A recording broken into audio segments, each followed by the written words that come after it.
Again, this body passed a law that protects parents' fundamental right to make decisions concerning the upbringing, education, and care of their children.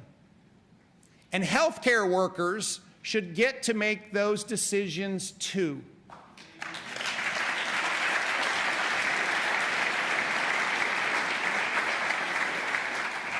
I will continue to oppose President Biden's COVID vaccine mandate for health workers as we continue to fight a crisis of staffing across Virginia's healthcare system.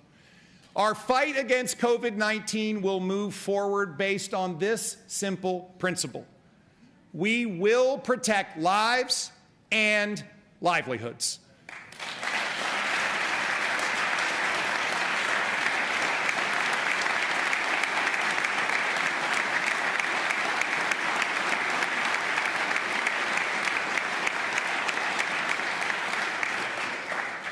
As I said on Saturday, it simply means Virginia is open for business.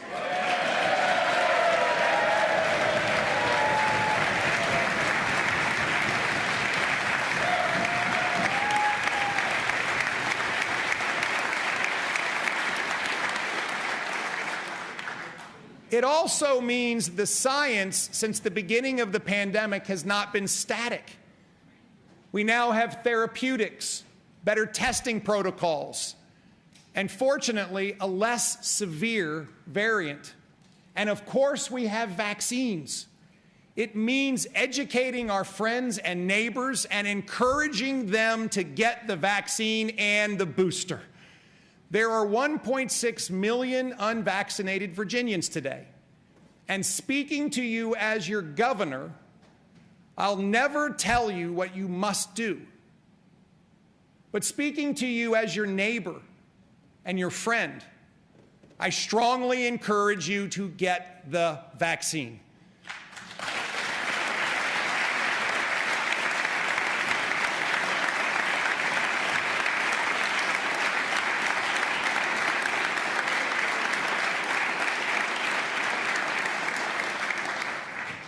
The data is clear.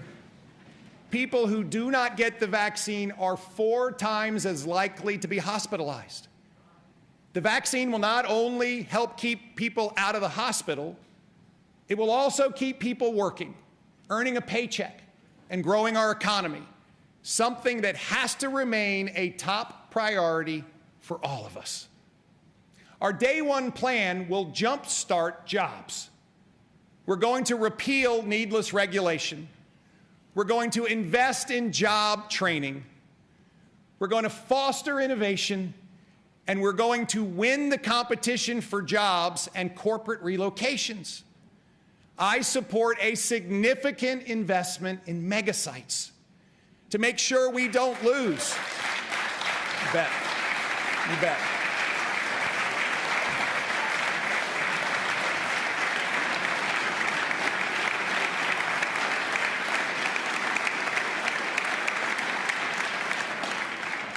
To make sure that we don't lose the next advanced battery manufacturing plant after seeing several go to Kentucky, Tennessee, North Carolina, and Georgia.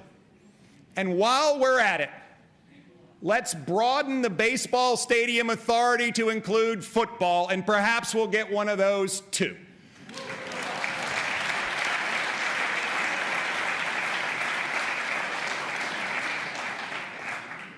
I want our rural Virginians to know we're spreading prosperity far and wide, and rural Virginia won't be left behind.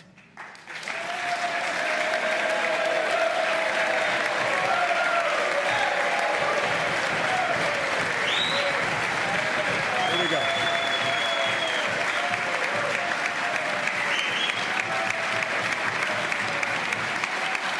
Thank you. We're not only bringing jobs, we're bringing high-speed broadband. Every governor for the last decade has stood in this chamber and told you that rural broadband was a priority. This time, we're going to get it done.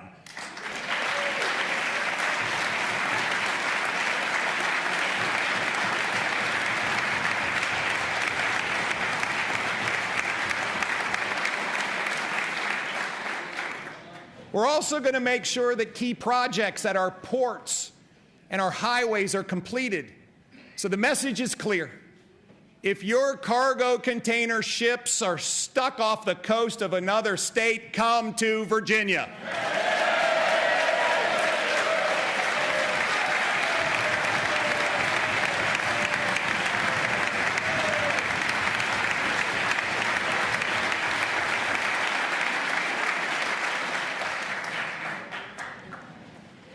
And guess what? We won't make supply chain problems worse with more regulatory red tape. And let me be clear. I believe in the fundamental right to work. And if anyone tries to bring me a bill that creates forced unionization, it will meet the business end of my veto pen.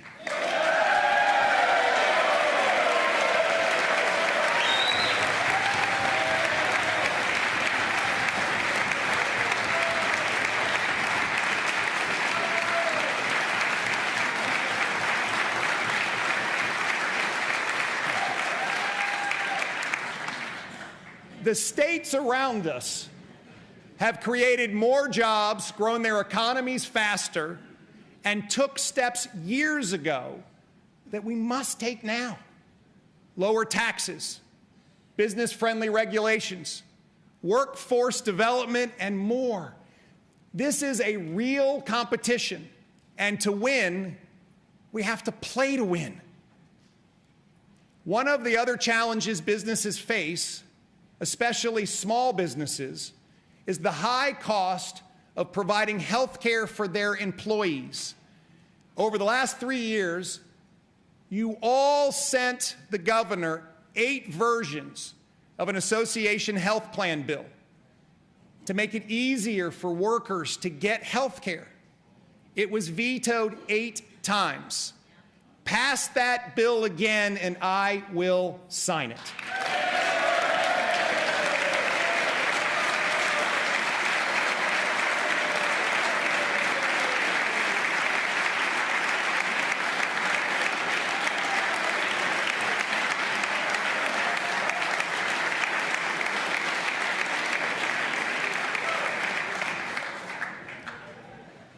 Virginians are struggling with the high cost of living. In a Commonwealth with skyrocketing housing costs, rising fuel prices, and the silent wage theft of inflation. There are economic fundamentals that we don't control here in Virginia. They must be dealt with at the federal level.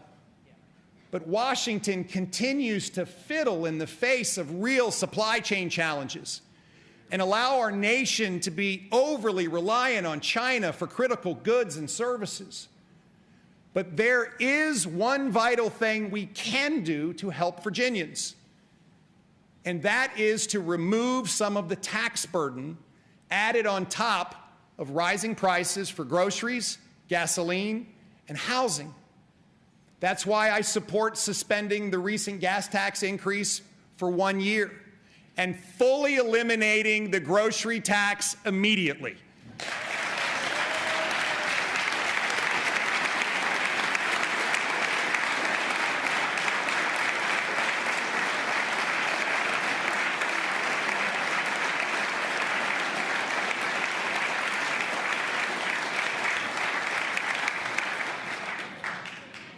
There is bipartisan support for eliminating the grocery tax, and together we will give Virginians tax relief. We also need to give Virginians a real break on their personal income tax by doubling the standard deduction and providing the largest tax rebate in Virginia history. These tax cuts benefit the people who need it the most and represent the largest tax relief ever given to the people of Virginia, $1,500 this year for the typical Virginia family. But beyond the economic implications of this package, I believe we have a special obligation to a group of individuals that have served our country with distinction, our military veterans. Those who risk life and limb for country and community don't do it for the pay. They do it because service is in their blood. The care and support of our veterans have always transcended politics and been bipartisan. That's why I'm asking this General Assembly to act on something long talked about. Let's eliminate the tax on the first $40,000 in military retirement pay, and let's do it together.